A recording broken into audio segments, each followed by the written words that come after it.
Bună, dragii mei! Bine ați venit la Taroterapia! Astăzi facem o citire interactivă. Ce se întâmplă între tine și persoana care te interesează și ce ar fi posibil să apară între voi doi în perioada următoare. Vom avea două grupuri. Pentru primul grup avem acest set de tarot, iar pentru grupul 2 avem acest set de tarot. În ambele citiri vom folosi și acest oracol.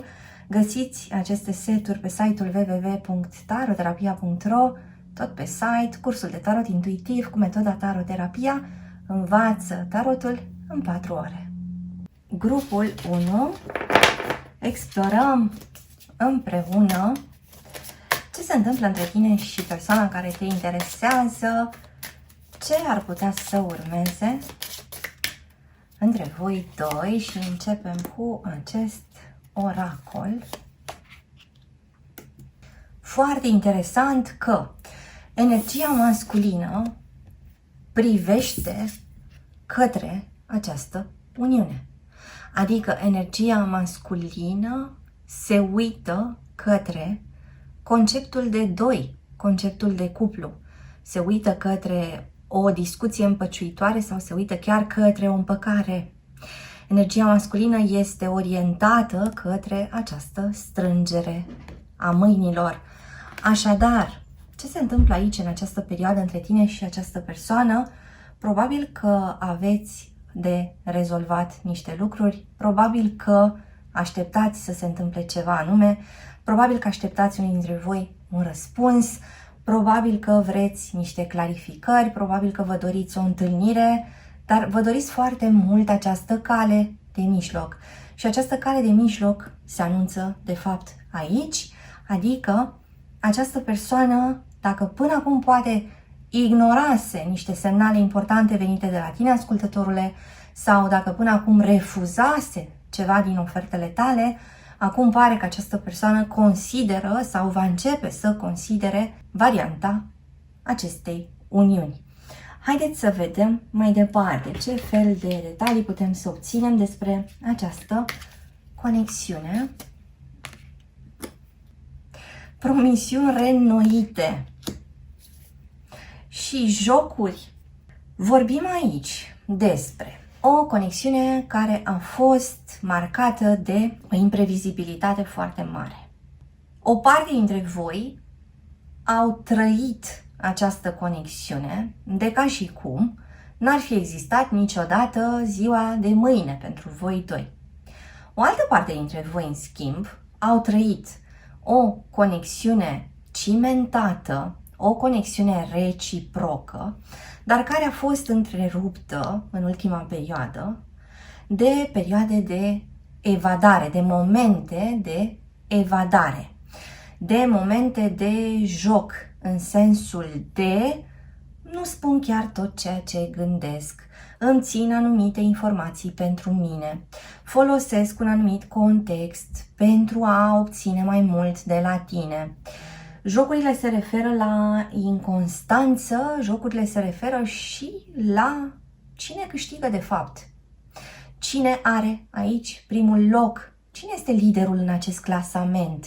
Deci unii dintre voi au intrat în competiție, au intrat în contradicții, au intrat în confruntări directe, dar ce e foarte interesant, iată, avem de 2 ori această energie a mâinilor împreunate.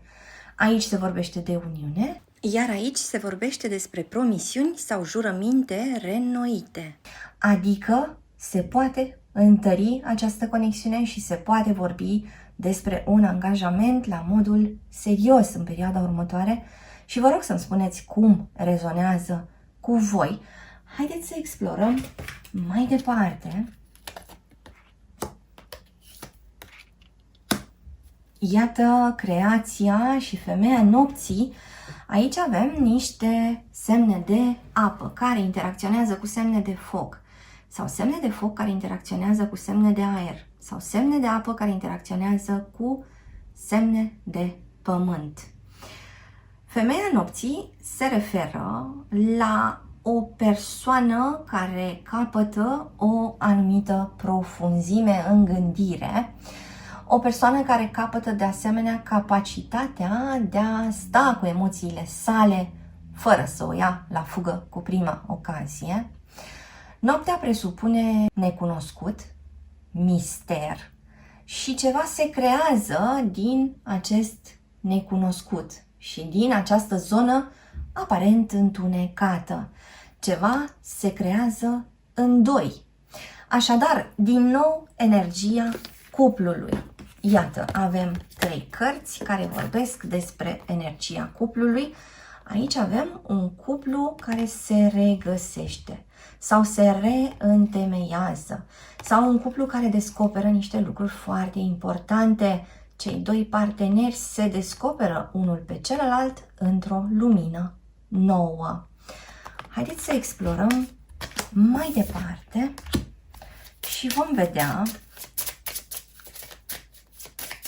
care sunt energiile dintre voi doi. Iată persoane care se despărțiseră, persoane care umblaseră pe drumuri separate, persoane care acum pot să se întoarcă din nou în același loc, pot să se întoarcă din nou în relație, pot să redeschidă un dialog constructiv.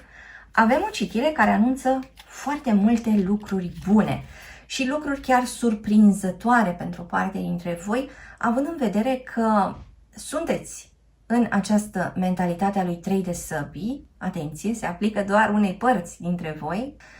Ce înseamnă să fii în mentalitatea unui 3 de săbii? Înseamnă să te gândești că lucrurile au fost rupte, că au fost închise și că nu mai pot fi reluate și există o dezamăgire, da? Există o zonă de tristețe, există o apăsare foarte mare pe care o parte dintre voi e posibil să o experimenteze.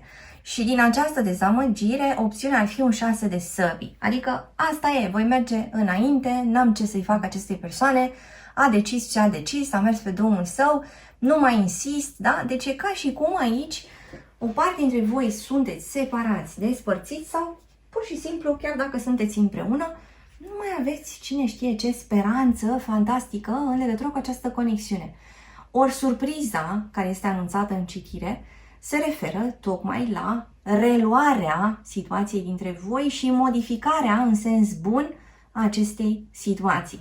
Temperanța vine cu această energie echilibrată, vine cu posibilitatea de a pune împreună puncte de vedere diferite, așadar, armonizare, regăsire, dar bineînțeles și conceptul de comunicare, da? Și o comunicare care nu mai este întreruptă, este un flux continuu.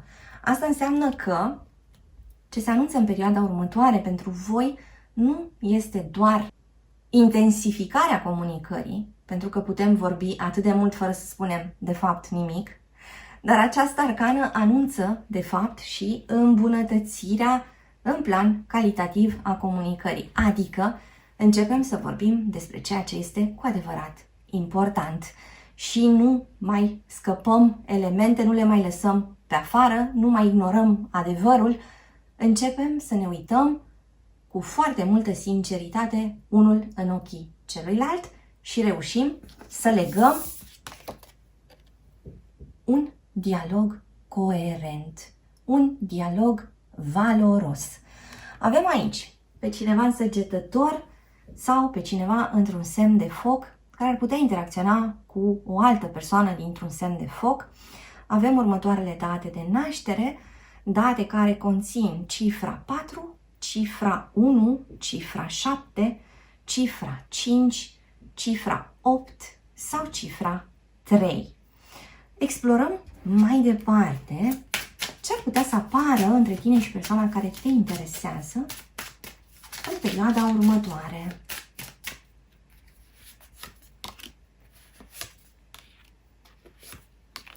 Intensificarea schimburilor. Lucrurile se îndreaptă către un anumit destinatar și acest destinatar e posibil să fii tu, ascultătorule. Iată și o abordare concretă a cuiva care regretă foarte mult ceva ce a fost pierdut din această conexiune. Haideți să aflăm mai multe detalii.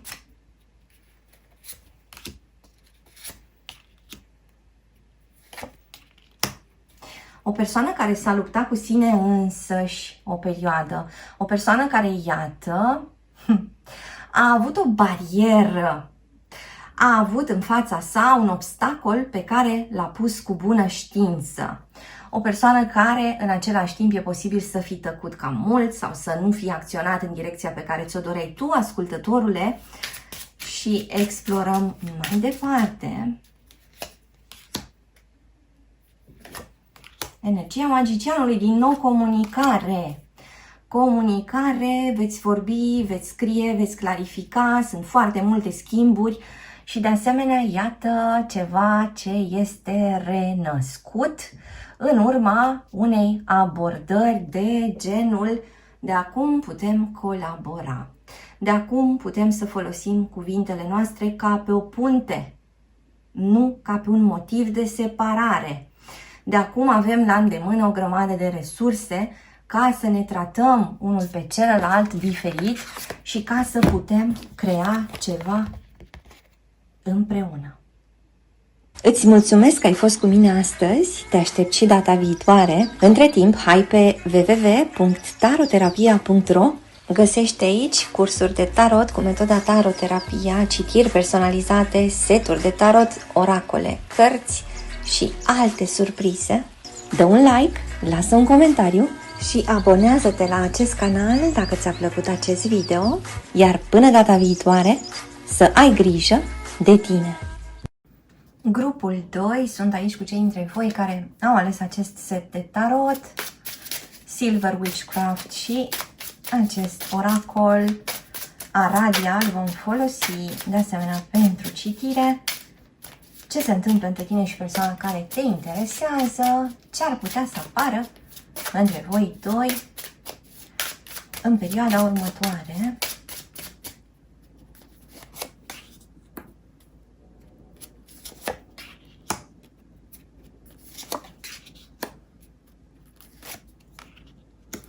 Iată, în energia acestei persoane ar părea că el sau ea încearcă să culeagă ceva rezultate, încearcă să ajungă la fructele a ceea ce voi ați plantat printr-o anumită discuție. Sau această persoană se așteaptă să aibă cu tine, ascultătorule, o discuție care să ducă la niște rezultate. Avem totuși un 7 de cupe. E ca și cum această persoană pune cam multă speranță în ceea ce urmează, fără să fi oferit până la capăt detaliile de care tu ai avea nevoie. Așadar, el sau ea se întinde către acest fruct, dar în același timp tu, ascultătorule, pari să nu asculți ceea ce vine de la această persoană sau ceea ce vine de la această persoană pentru tine este insuficient. Ai multe semne de întrebare în legătură cu el sau cu ea și în același timp între voi doi există o diferență în abordarea emoțiilor voastre. Persoana cu inteligență emoțională crescută ai fi tu, ascultătorule. În schimb, această persoană despre care întrebi are mai degrabă o zonă rațională pe care o tot cultivă, însă pare să aibă o procesare deficitară a sentimentelor sale. Și s-ar putea ca aici să existe mai mereu o sursă de conflict, care are legătură cu felul în care fiecare dintre voi înțelege relația din punct de vedere afectiv, mai ales din punct de vedere afectiv. S-ar putea ca tu, ascultătorule, să ai o nevoie mare de concretețe, pe de-o parte, în realitate, dar și de foarte multă afecțiune. Vrei să simți și să ți se spună și să ți se arate, inclusiv prin gesturi tandre, ceea ce simte această persoană. Ori această persoană pare că aici cam dă greș. pentru că tot timpul se concentrează pe ceea ce are de spus, tot timpul are câte o teorie a sa, iar tu te-ai săturat de teorii și vrei să vezi deschidere emoțională. Haideți să vedem mai departe ce se întâmplă între tine și persoana care te interesează. Adevărul iese la iveală, un adevăr care ar putea să conducă la o împăcare sau la o îmbunătățire în această conexiune. Iată ce citiri optimiste avem astăzi, deși deocamdată lucrurile par să nu fie foarte bine înțelese de către fiecare dintre voi. Sau, deși lucrurile deocamdată par să se ciocnească mereu de același punct de dificultate. Aici se anunță ceva nou și acest ceva nou are legătură cu a vorbi cu realitatea în față, cu acele argumente care se sprijină pe realitate. Adevărul poate să susțină această conexiune, poate să contribuie la o anumită reparație de care voi aveți nevoie aici, unul cu celălalt.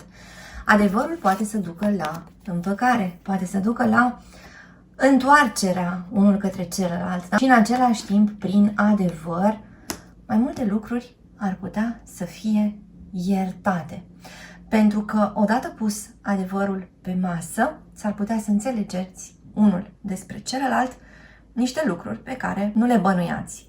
S-ar putea să vă înțelegeți mai bine momentele de slăbiciune, momentele de ezitare, deciziile. S-ar putea să înțelegeți mai bine că atunci când celălalt a făcut un pas care pe voi v-a rănit, lucrul ăsta s-a întâmplat de fapt din niște temeri foarte mari ale persoanei. S-a întâmplat nu din reavoință, da? Nu din dorința de a vă face rău, ci din propriile neputințe. Pare că o anumită neputință ar putea să fie scoasă la iveală, pare că se poate crea aici un teren fertil pentru dialog. Explorăm mai departe din tarotul Silver Witchcraft ce se întâmplă și ce ar putea să se întâmple între tine și persoana care te interesează. 3 de monede care apăruse și în citirea anterioară, nebunul și 5 de monede, o dezgolire. O dezgolire din nou are de-a face cu ideea de adevăr, adevăr rostit, lucruri care apar la suprafață. Ați avut de parcurs un anumit drum pentru a ajunge la această stare a lucrurilor. Câteodată ne dorim foarte mult ca ceva să se repare, ne dorim acea soluție imediată pentru problema noastră, pentru ceea ce ne face să suferim. De foarte multe ori, acea soluție nu este prezentă în imediatul nostru, ea apare la momentul potrivit, apare în acel moment în care am înțeles mai multe despre cât de valoros este de fapt să primim acel rezultat, acea soluție. Deci simt aici că pentru voi a avut loc o perioadă de gestație, ați avut nevoie să parcurgeți acest drum firesc pentru a ajunge la ceva ce vă doreați de foarte multă vreme și să ajungeți la ceva ce acum chiar ați fi de fapt pregătiți să primiți cu adevărat și să vă și folosească. Explorăm mai departe. O teamă de abandon. Aici a fost o perioadă în care s-a vorbit foarte mult, dar s-a vorbit pe lângă subiect sau fiecare dintre voi discuta cu terțe persoane despre problemele din acest cuplu. Atenție cu cine vorbiți, atenție cu cine împărtășiți. Nu toți oamenii sunt pregătiți să vă însoțească în a vă atinge obiectivele. Această persoană, de asemenea, e posibil să fi vorbit cu diversi oameni care nu i-au insuflat tocmai porniri constructive față de povestea voastră, sau această persoană a vorbit cu niște oameni care aveau tot interesul să nu vadă povestea voastră dezvoltându-se mai departe și vă rog să-mi spuneți cum rezonează cu voi. Avem aici pe cineva din Scorpion sau Pești sau Rac, Leu, Vărsător, Taur, Gemeni. Avem pe cineva născut într-o dată care conține cifra 5, cifra 2, cifra 3, cifra 8 sau cifra 6, avem următoarele inițiale, litera O, litera D, litera L, litera V sau litera Z, litera N, litera A, litera F sau litera I. Haideți să explorăm mai departe. Ce urmează să se întâmple în această conexiune? Soarele și energia masculină care, iată, se deschide cu totul, iar acest paj de cupe aduce vești bune în legătură cu ceva ce părea să fie încheiat. Haideți să vedem mai departe. Cineva închisese o poartă și totuși rămăsese acea poartă întredeschisă. Apare această arcană a judecății, care pune din nou pe scenă ceea ce voi aveți de trăit. Această arcană a judecății vine să vă cheme pe amândoi la o discuție foarte importantă și vă oferă acea oportunitate și de a înțelege de data asta împreună despre ce ar putea urma între voi și despre ceea ce puteți face fiecare dintre voi în legătură cu acest lucru. Îți mulțumesc că ai fost cu mine astăzi, te aștept și data viitoare. Între timp, hai pe www.taroterapia.ro. Găsești aici cursuri de tarot cu metoda taroterapia, citiri personalizate, seturi de tarot, oracole, cărți și alte surprize. Dă un like, lasă un comentariu și abonează-te la acest canal dacă ți-a plăcut acest video, iar până data viitoare să ai grijă de tine.